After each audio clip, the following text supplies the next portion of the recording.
I thought you were going to take a selfie with a crowd. I'm not a selfie person. How are you doing, Milda? Good, I'm just going back on vacation, so my mind is still somewhere at the sea, so sorry for if I'm going to be some distracted thinking about some stuff at sea. Well, thank you so much for finding the time in the middle of summer and vacations. And did you go to the game yesterday? It was one of the best concerts ever. Amazing, amazing. Guys, if you didn't go to the game, you missed out. So, Milda, I have this philosophical 10 questions. 10 questions for Milda Mitkutė about meaning of life. Why are we here? No, I'm just kidding. I'm trying to break the ice and be funny. But I know you for quite a few years. I've watched you for... Oh shit, it is days. That's just every time another reminder of how old I'm getting. But other people might not know you as well. So I'm going to start from your beginning of your journey. What was it? What was the problem, that triggered, that started the Vinted journey? Actually, when I get this question, I always feel embarrassed to tell this again and again because I feel that everyone knows this story. So I'm sorry for someone who knows that. But the journey started, I would say, by accident, just because I had some personal needs that no one was selling in the market. I was the one who used to buy lots of clothing, and I was moving from one town to another, and this is how the idea about, I can move all of my stuff to Vilnius when I moved there, and this is how the idea came up to me, like, okay, what if I sell most of my items that I don't use anymore to someone else online? Because at that time it was kind of popular thing to meet offline with some friends in some apartments and to sell their stuff. But online it wasn't that very common at that time. And actually even the opinion that we launched, even from my friends, my boyfriend at that time, so it wasn't very optimistical, I think, because we have some classifieds, why are you creating some second-hand website for someone to shop? So yeah, everything happened by accident. I actually never had the dream to become an owner or founder of a big company.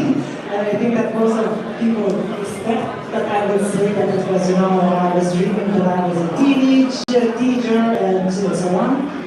Nothing like that. It happened by just on the go. And if you would see me when I was 21, you would say, oh, it's just very simple. It's not introvert, but a silent girl that's afraid to express her opinion and so on. You literally built a hobby, a lifestyle for a lot of people. I didn't realize how big it is for some people. They just spend all their time selling clothes on Vinted. Actually, I think that this is not what you meant here, but I'm going to share the story since you mentioned. We used to get kind of quite a few emails or letters from husbands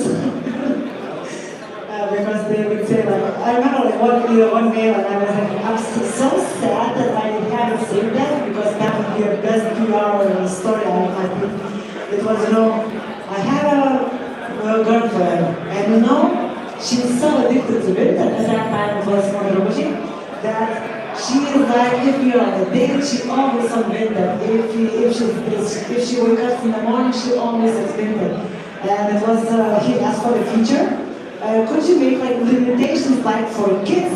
We can do limitation how much time they can spend on some apps.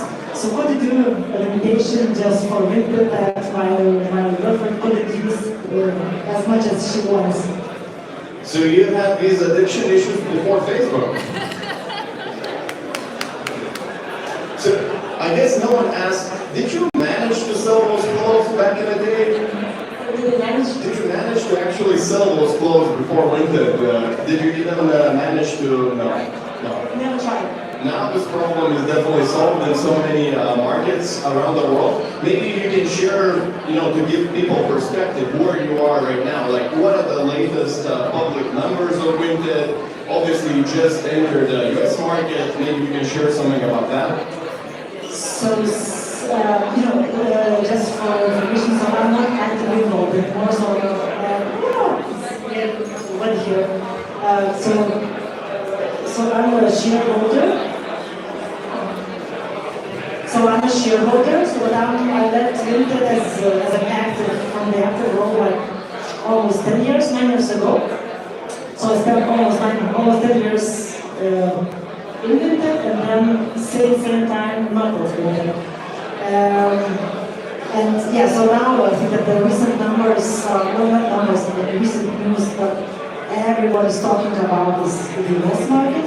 So we are trying to get there. Since I'm not actively involved, I would say that it's not my role to tell more, but just shortly, we did a small test. We wanted to check whether it's worth to keep growing, because the US market, we tried to enter the US market for, 3-4 times. Almost all the times we failed. And for us, it was the whole question: what is the reason? What should we need to do just to be successful? But we had the same with the UK market for quite a few years, and we managed to get there. And now it's like one of the top 2 to 3 most successful markets we ever had. So I think that we managed to get there. But with the US market, you need more bigger budget line, so that's why we try to iterate. And we started with New York, and now we're starting globally, not globally, but the whole US. But since I'm not active, I don't want to share this, because I don't know what is public, what is not. So. Totally fine, and we shared all those crazy numbers in billions in GMV in the description of the event, so everyone knows about it. But maybe we can talk about it because it's super interesting. Why do you think, so other people could learn from these mistakes, why do you think the first attempts to enter US market failed? What were the mistakes, what were the learnings that you got from it? So the US market is, I think, that one of the most challenging markets for European. I think that in the US, people think that the most challenging market is Europe, because in the US, they are afraid of new regulations, and we as Europeans, we are kind of used to that, and we know how to deal with lawyers, we know how to go to ask some questions and so on. But we as Europeans, we have kind of different culture, and also the user behavior is quite different. And if you speak about secondhand, it's a big thing of fast fashion, and the same happened in the UK. And it's like, if you can buy a T-shirt for £2 or for $2 somewhere close, so what you will not buy for someone for $10-20 sometimes. But at the same time, if you buy from someone for $2, you wash it. There's nothing to resell because it's just all over the items. So I think that this is one of the things that work. So I think that there are quite a few reasons. The other reason, the US, if someone wants to get to any market, it's always going to be the US. That just sounds competitive. And what we noticed that, if you go with very small budgets, it's you need to go with hundreds of millions. For such as our company, like if you are a mainstream company, like if you want to be visible globally, you want to be top of the mind among the consumers. So we're not talking about 50 billion, we're talking about much more. That's so interesting. You also had super, high-level investors, advisors, and obviously they probably help you out when entering US market. And you're in like super competitive consumer space. But if you would have to kind of like maybe try and summarize it for early stage startups, maybe even your advice would be skip US market in the beginning. Like, what would you advise to early stage founders here in the crowd today about US, going to US? We had a conversation today with some guys that my generation startups, they have outdated information or outdated experience. Then we launched, it was like 2008, so it's almost 20 years ago, so it was totally different than our devices might be like, so old school and so not relevant anymore. So I think that you all need to keep in mind this, that we just share different backgrounds.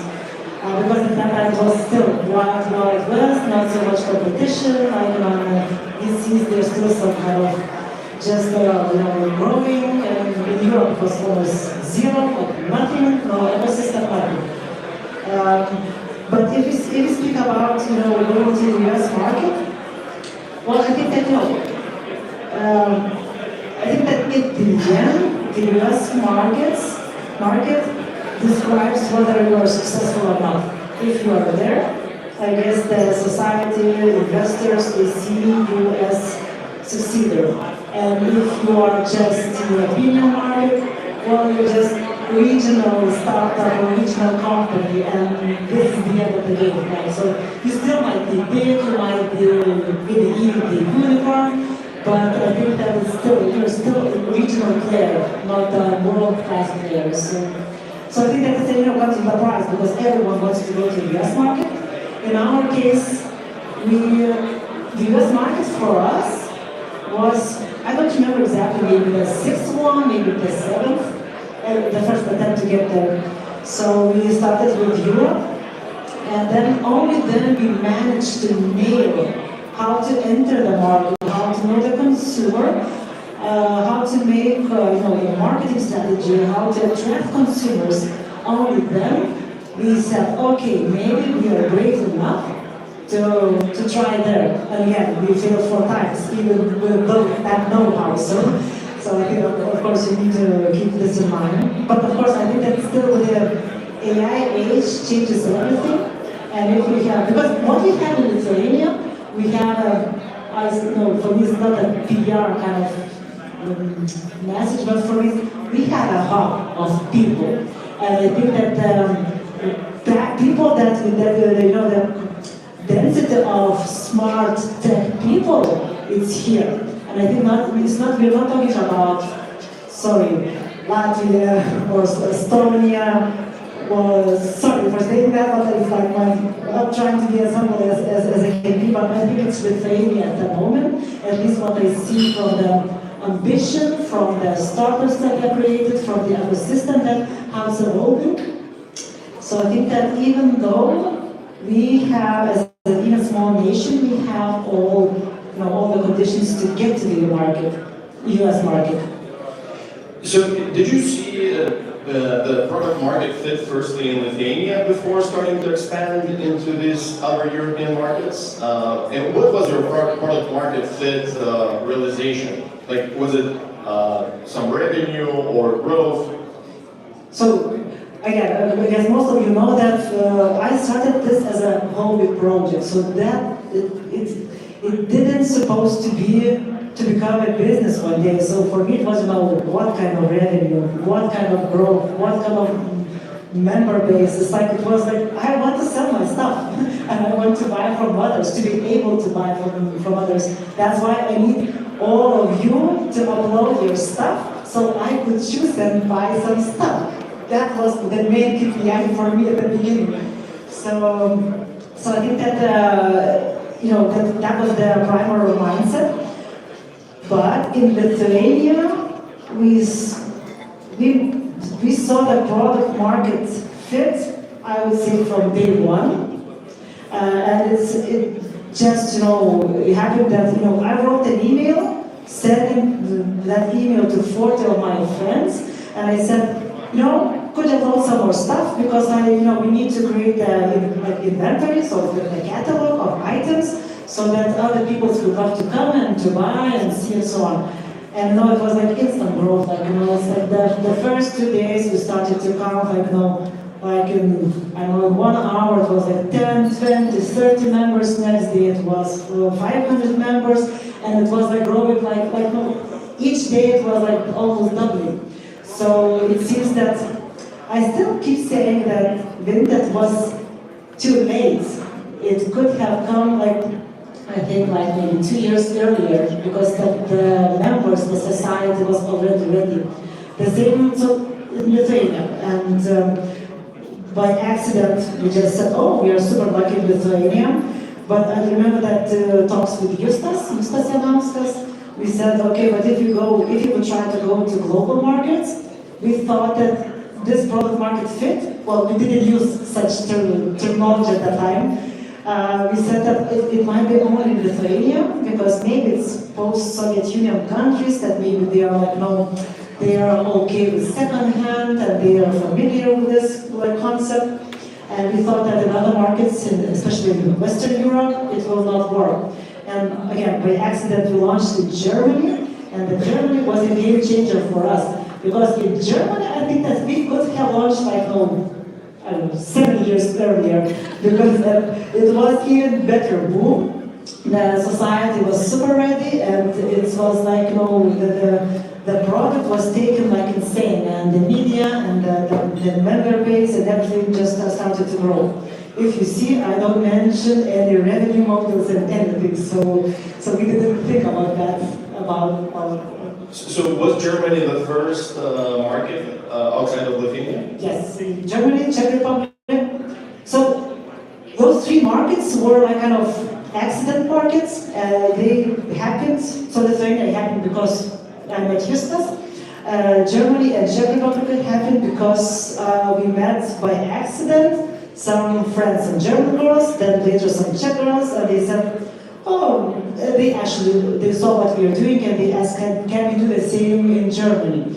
And we said, well, let's just translate all the platform, let's split the revenue if you're going to earn one day, and without any contract, without any agreements, we just agreed, let's do it. So this is how it worked. So 3 markets, they were just as our investors say, punts, not as a professionals.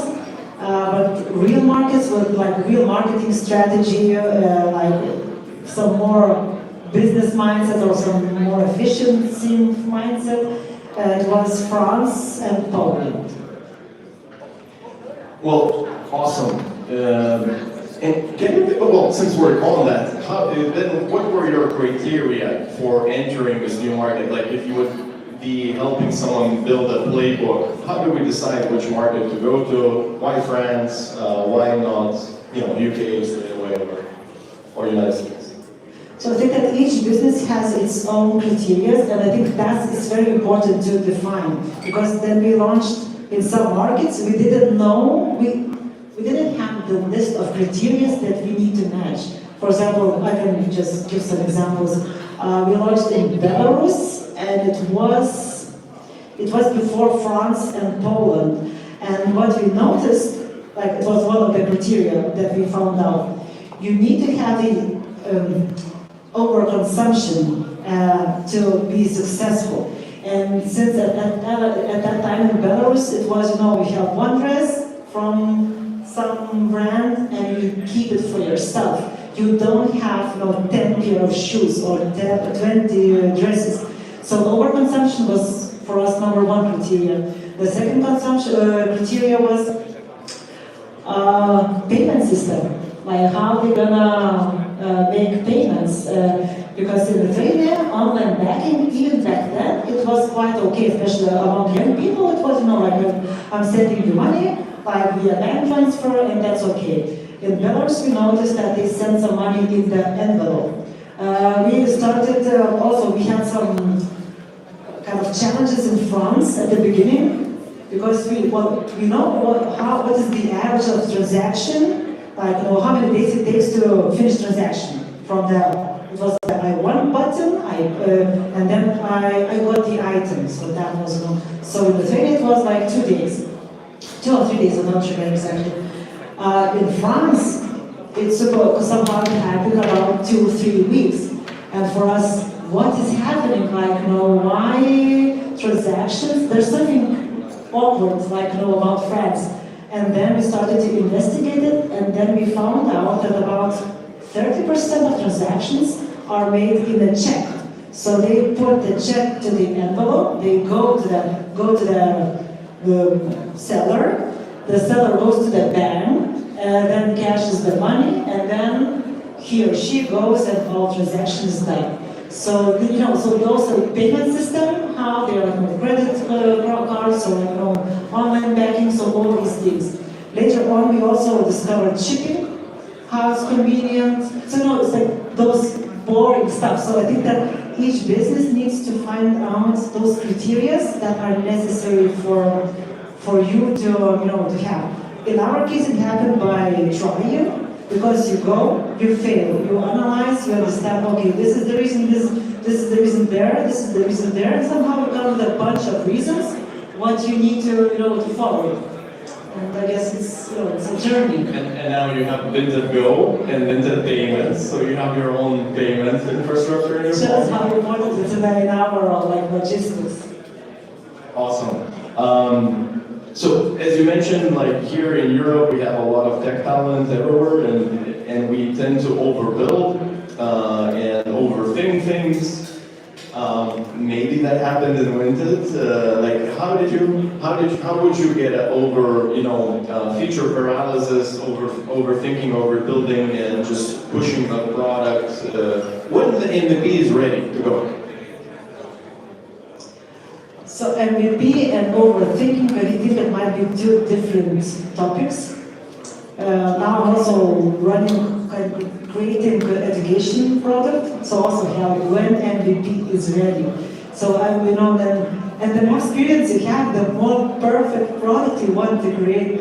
And I always keep reminding myself, that is better than perfect, that is better than perfect. So launch, then get the feedback, and then you see the funnel, you see where the members, the consumers, they go away. So it means that this is our consumers show where we made the mistake. So I think that in this case, I still keep going with this one. Done is better than perfect. So don't try to make perfect because it takes time. And real-time feedback, I think, is the most valuable thing. And about overthinking, I think that, at least, I guess, my bet 80% of people here, they are suffering from overthinking, including us at that time, because what we know is that we are yes man, we say yes for everything, like, oh, but that would be a great opportunity, and we are struggling with human resources, we don't have people, yes, of course, let's do this feature, oh, let's go to this market. It's not in our pipeline, but let's do this as well. And you end up with, instead of doing one thing like 100%, you do 10% there, 10% there, 1% there, and you end up with no end product at all. So for us, it was kind of, we had quite a lot of workshops as a founders, as a team, who we are not. And for us, it was the most painful questions, but I think that the most valuable. It was because you need to, you see, opportunities, even features, pipeline roadmap and everything, and the team is capable to do only this. And now you know that you need to get rid of 60%, maybe 70%, just like that. So we ended up we need to be agile if you want to stay agile, especially in this world, like AI world, tech world. If you build a product for 1 year, I think you're too old. That's it. You need to iterate as fast as possible. That's great learning for everyone. And I just noticed people taking pictures of us. Guys, tag us, Vilnius founders, and tag That Ideas Fund. And we're gonna repost and share your post. make sure to mention your startup or what you're working on, and get yourself some visibility. So coming back to this MVP and overthinking, maybe let's give some inspiration for the people. So when you sent out this first 40 emails to your friends about Vinted, like in what state was Vinted platform? Did you have the payments integrated? Was everything working? It seems that you know that the answer because you're asking, because it was actually Vinted launched a little bit earlier than we supposed to, because the idea was I sent an email to my friends asking to upload more stuff. Just because my imagination was that okay, it's gonna take about 2 weeks for them to go to upload some, to go to the closet to check what they want to sell, to upload, and so on. And it happened by accident, like in 1 hour it was like 100, 200 items just in a few hours. So we launched actually earlier than we expected. We just said that my initial plan was okay, we're gonna launch in 2 weeks. We launched in 1 hour, but so our MVP was totally crap. Like if you would see now, like our consumer nowadays wouldn't use this product because Justas didn't have a designer, so he was a back-end developer, so he created a hero stage with taking the green grass from ice stone, and since it was you couldn't expand, so he was just made the cuts together, you could see those lines that they're there. We didn't have any review system, we didn't have, actually we launched even without button I want to buy it, because somehow we forgot. And it was, my friends from that email, they're writing me, and I go, so should I, this is just as a music, should I just browse and decide what I want? Or because you mentioned that it's no, I can buy it. I was like, oh shit. So I was like, Justas, we forgot the button. I was like, Justas, okay, I'm finishing the meeting and I'm gonna, because he was working in another company. And I was like, okay, in 1 hour I'm gonna do this. Like my meeting is finishing and I'm gonna create the button. So it was very, very it's not, I wouldn't even go MVP. It wouldn't go from it wouldn't go like materials right now, even how I like to be agile. Well, definitely things have changed a lot since then. And then you were then later entering these new markets and thinking about these new markets. Because marketplaces are historically, famously so hard to build. Would you be thinking more about the seller side, trying to get as many people upload the products, or the buyer side, or both? And would you build specific features for specific? So I guess that the first 3 years we didn't think about that at all, and later on it became the question of everyday chicken or egg. And we were like, no, at some time we were, this is the demand, the buyer side, and then this is the seller side. And it was we kept shifting, sellers, buyer, seller, buyer. Now I think it's seller. It's supply is the key. If you have enough supply, if your sellers are happy, then the rest will follow. Of course, there are some exceptions, and I think it depends on your business model, but still, I think that in the majority of marketplaces, it's still the case, supply is the key. It's take the Airbnb. If you have lots of buyers, but in Vilnius, let's say there are lots of people who want to rent the apartment, but there are only 3 apartments that you can rent. So, it's buyers will not coming back, and for you as a founder, there is no business because you will earn only from those 3 apartments, and that's it. So. And especially then you would be entering this new markets and looking to create supply side. Would you specifically build features for word of mouth and sharing, or did you do advertising from the beginning? Because I also remember that Vinted was kind of innovated in advertising on TV and public media. Was that a big part of that? I think it's the answer would depend on the stage. So at the beginning, because everyone's asking, like, so how come Germany became so successful?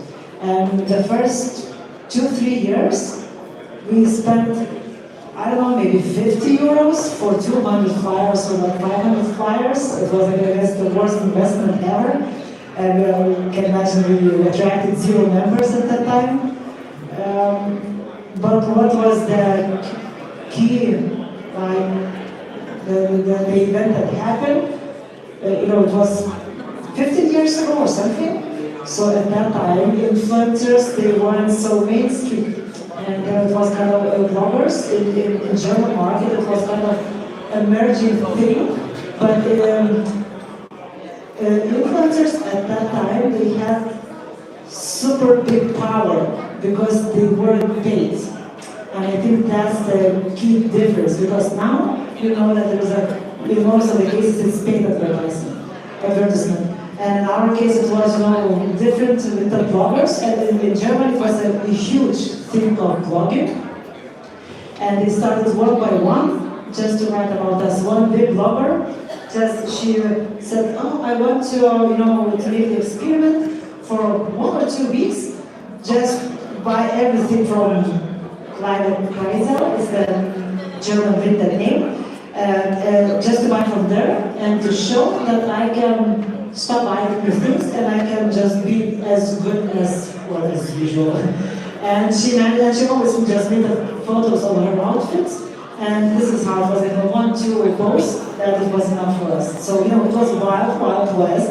Nowadays it wouldn't work. Now it's much noisier. So it was 15 years ago. So for us it was word of mouth, influencers. And the first 3 years in Germany, we spent, I guess, as I said, 15 euros or so, and we managed to attract about 2 million members, free of charge. So, and we just counted, we always had the statistics in our dashboards, like word of mouth. So I don't remember the exact numbers now, because it was many years ago, but it was about 30 or maybe 40% of people coming organically, just organically. Well, it definitely seems like so many lessons and learnings, and I guess so many ideas that you can have. And you already say, that we're a yes man. How do we say no? Like, how do you start some kind of metrics, KPIs, start tracking everything? Or Amazon is famous for writing essays for every decision instead of doing presentations, and this way trying to convince colleagues to do something. What's your way now of saying no? So I would say if you ask about Vinted nowadays, I'm not very actively working in product anymore, so I just, I think that you should ask Mazuras or someone else, just Modestas to ask on the stage, so he will tell you more. But for us, at that time, I guess that if you're the founder, if you're small, to write a essay, it's so time-consuming and you don't have time for that. But what helped for us, that you have with a team of 5 or the team of 10, it depends on what kind of topic you're solving. Discussion, like you're meeting and just discussing, and I think that for us was the key driver to act fast. And instead of making the documentation of, now we are doing that, we're making analysis, the impact, and the forecast for data, what the result that it can bring and so on. But at that time we didn't track any data at all. It was our intuition and just critical thinking. That's it. But I think if you have nothing, so it's still a good thing to start. Because so I think that discussion is very valuable, especially if you have very diverse team. Because for me, what happened when I was alone, together with Justas, that was very easy. We talk together, we decide to go. But then your team grows, and different people they have different approach. They have different mindset, and then the real discussion happens. And I think in one way it was quite hard, and it slowed us down a little bit because the discussion took a little bit longer than it used to be. But on the other hand, the discussions are much more well, you give a photo back. So I think it's where you spend much time. So I think that, for us it was. And then with Excel Partners is our first VC. They came 2011, something like that. They came with 5 million euros at that time, and it was one of the key conditions, the dashboards measures you need to follow. You need to track things because you cannot trust your gut feeling anymore. So, and we were so nerds there that we started to track everything. So then investors came after a couple of years. Guys, now you need to get rid of to decide which metrics to track, because it's not kind of cool to track everything, because you're not capable to read all the information. You need to choose maybe 5-4 key KPIs and follow them. Otherwise, again, you're distracted. You don't understand. You cannot read information. So I think that it was more from zero data to too much data, and then we ended up somewhere in the middle. Okay, so this is where we need to stay. So when you especially got your initial funding from Axel and started hiring abroad, what were your main lessons about hiring this diverse team, hiring these diverse people, getting top talent into Vinted? So Excel Partners, I'm not sure how much they are known now, but I think that they should be in our ecosystem at the moment. But 16 years ago, 15 years ago, it was nothing. I even have a story that we were chosen the startup of the year. I was Googling what does it mean a startup. So we didn't have such kind of system as we have it now. And with Axel coming, the question was, what were your lessons for attracting this diverse team, attracting diverse top talent? So Axels were not known at that time, and you give this part how we're a cool company because Axel invested in us. And go to some developers said, who? And it's we were super transparent. So with those Axel money, we have 1.5 years to spend those money. And they would ask, and what will happen afterwards? So if we fail, we need to close. Seriously, I have kids, I have some apartment to pay for them. So at that time it was quite difficult to hire, but also I think it helps to distinguish. And also I think that was a key role in building our culture, which is, I think, it's super strong with Vinted. Only people who like to build from scratch and who are okay with the unknown decided to join the team. And I think that at this stage that you're super new, you don't need people who look for safety. Like people who are looking for safety, at this stage they might kill your business because they're gonna ask, maybe let's slow down, but maybe we haven't answered all questions, but I have the list of questions. And no, for us it happened the opposite. We attracted people who like to build from scratch. They're not afraid of things that, I don't know whether I'm gonna have a job in 1 or 2 months. I'm smart enough, I'm gonna find a new job anyways. And for them, it's kind of a new level of discussions. It's like you don't think about how to save your status quo. You think about how to innovate, how to create value, not 2 times, not 3 times, but 10 times, 100 times. So it's totally different mindset. And I think that was not being able to hire those people from corporate corporations. It helped us a lot to attract founders. I would say, and you would see those first, if you take all the first 50 people who were working at Vinted, most of them they're founders now. So this is the school. It's driving them to build things, not to maintain things. I mean, founding founding a startup is hard, working in an early startup is hard. Yeah, and you definitely need a good culture fit. And Vinted probably also, we all kind of heard some stories that went through some complicated times. What, kept you going, kept you pushing forward? What was your motivation, and then how would you motivate the team? So I think that it's like a few things like what is the most challenging. So I think that depends for the company or for me personally. So I think that there are different, they might overlap a little bit, but it's still two different things. So for me, the most challenging thing was, I was 21. I had zero business experience. And I didn't have ambition to be a business person. I finished culture management, so I was thinking about, how to manage some musicians, dancers, and here to come and to think about budgeting, finance, marketing strategies. So for me, it was very hard to make the shift from that, blah blah blah environment to do environment. So I had to teach myself how to do that, and I think now I'm happy to have that fusion. So for me, I think that for me was the most difficult thing, and was always kept going with this challenge.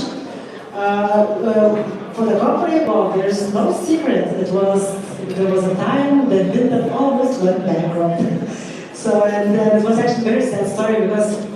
And I still think, that we raised the first few investments from the VCs.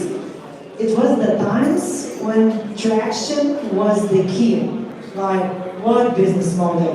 Who cares? Look at Facebook, look at Instagram. Traction, grow your millions, memberships in member base. Don't think about money. And then some shits happened in the market. And of course, we were 8 years in the market. It's maybe 10,000. It's time to think about how to become sustainable.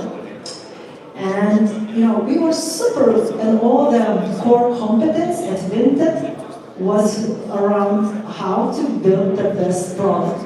And none of us had such experience, about monetization, business models, and somehow, we didn't see this, and we didn't see this as a priority. We felt that if one day it will come, but somehow we were thinking still, but 4 years before, earlier, we talked with Axels, we started with Insights, Insight partners, that traction is the king, and we were growing on that mindset. And I think that we were super good at implementation, we were super good in understanding members. We knew the members so well. We had all the research teams. We could even say about what you're dreaming at night about. We were so good at that. But at some time you need to think about money. And for us, we didn't have those competencies in the market, in a company. And I think that what we did, we started to think that, okay, we can do it ourselves. Okay, we need to create a business model, and let's try to do it ourselves. Because before, we also had some challenges, big challenges, and we overcame them. So it's we managed to solve them. So it was also, we will manage to do this as well. And it seems that it's not always the bet, and that's why it's sometimes external help and external experience. So for us, actually, it was again, lucky accident that Thomas came, and for him it was but it's so easy. I know what to do. It's so how, guys, how come you don't see? We need to do this. And for us, and I remember Thomas coming. Let's do TV campaign. Let's spend 2 million in one month or so. I was seriously, who is watching TV nowadays? Our generation. Like myself, I don't have even now, 20 years ago, because for 22 years I don't have TV. Like most of the Vinted founders, I guess, you would go there and no one has TV. Most of Vinted employees, they don't have TV. And that's why we judge that no one watches TV. And that's why I think that it also helped us to have some external and don't judge by yourself. Always ask someone for proof from the market. It's good. At the beginning it worked for me because it seems that I had a problem for how to get rid of the stuff, but it seems that all the society had this problem, so it's good it was a match. But later on, our preferences, our user experience started to shift. I work with, I just live without TV, I like to hike and so on, and someone likes to watch TV. Even though they're saying that they're not watching TV, they're still watching TV. So it's, so for me, then Thomas came, so he got totally new, fresh, approach how we should deal with that. But you keep saying an accident happened, you were lucky, but luck happens to people who hustle and who are ready. Yeah, and I think that's, I think accident, I still think that 90% is hard/smart work. The rest is still about accidents. But with the accidents, you need to learn to take the opportunities. Because if you just don't take opportunities, and you just miss that lucky accident that could become a good accident. Talking about continuing hustling and new opportunities, you mentioned you were involved in education project and you're investing in some startups. What is most exciting for you? What are you up to nowadays? No one will like my answer because, media I think that media suspects from me to say that I'm gonna launch a new startup that's gonna be a unicorn. And my answer, I don't want to create any big company anymore. So now I'm in a very nice stage, I would say, because now it wasn't for me, it was Vinted stage about 10 years. Then it was kids stage. I have 5 kids in 10 years. So that's why that's called Vinted, just for a family project. So now my youngest is 8 months. So now I'm done with the family project. And now I have, this fragile opportunity to slow down. So I have, many people say that it's not a slowdown, but I have a pottery studio. I'm building a hotel, which is so strange. I'm growing, I have my 13 chickens and I'm gonna have my own eggs. And I have my greenhouse and I'm very successful in growing tomatoes and cucumbers. So, I think that's a very rare opportunity for me to slow down. Of course, I have quite a few projects, but my initial goal was I don't want to focus, after Vinted, after the kids project, 200% somewhere. I want to split my attention somewhere. So that's why I'm letting myself like maybe 5 years or so, just to slow down. And after 5 kids, you deserve it.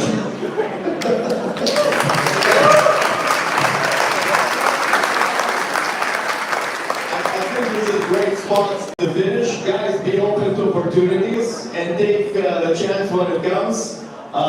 Thank you so much, Milda. Thank you.